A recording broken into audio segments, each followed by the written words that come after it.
ओम नमः शिवाय। घसेरी के सभी साथियों को धर्मेंद्र पंत का प्रणाम।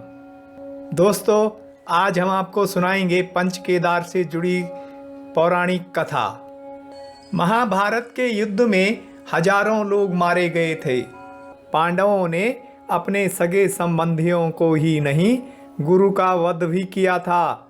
इसलिए उन पर कुल गोत्र हत्या और ब्रह्म हत्या का पाप लगना निश्चित था।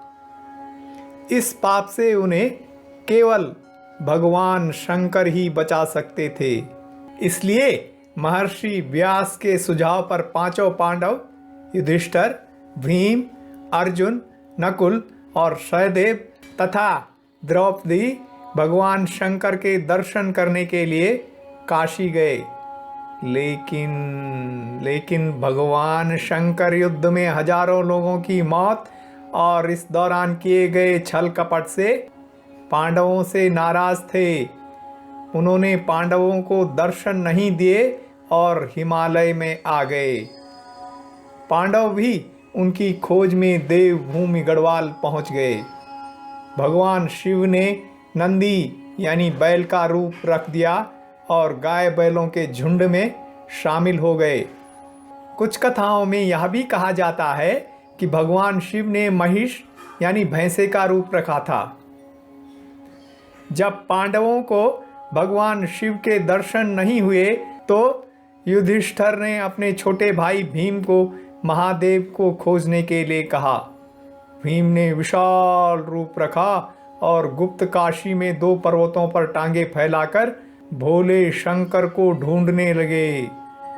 भीम ने बैल के रूप में भगवान शिव को पहचान लिया। महादेव समझ गए कि भीम ने उन्हें पहचान लिया है। भगवान शिव धरती में समाने लगे तो भीम ने उनकी पीठ का हिस्सा पकड़ दिया। ऐसे में भगवान शिव के विभिन्न अंग 5 अलग अलग स्थानों पर प्रकट हुए, जिन्हें कि आज हम पंच केदार के नाम से जानते हैं। उनकी पीठ पिंड की आकृति के रूप में केदारनाथ में प्रकट हुई। उनकी नाभि मध्य महेश्वर में तो भुजाएं तुंगनाथ में।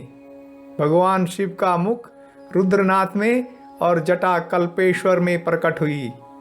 इन स्थानों पर भगवान शिव को इन्हीं रूपों में पूजा जाता है और इन्हें ही पंच केदार कहा जाता है। पांडवों ने ही इन 5 स्थान पर मंदिरों का निर्माण किया। भोले शंकर ने भी पांडवों की भक्ति से प्रसन्न होकर उन्हें दर्शन दिए। इसके बाद ही पांडव स्वर्गारोहिणी के लिए निकले थे। तो यह थी पंच केदार से जुड़ी छोटी सी कहानी। उम्मीद है आपको पसंद आई होगी और आप इसे लाइक और शेयर करेंगे। जय भोले शंकर की।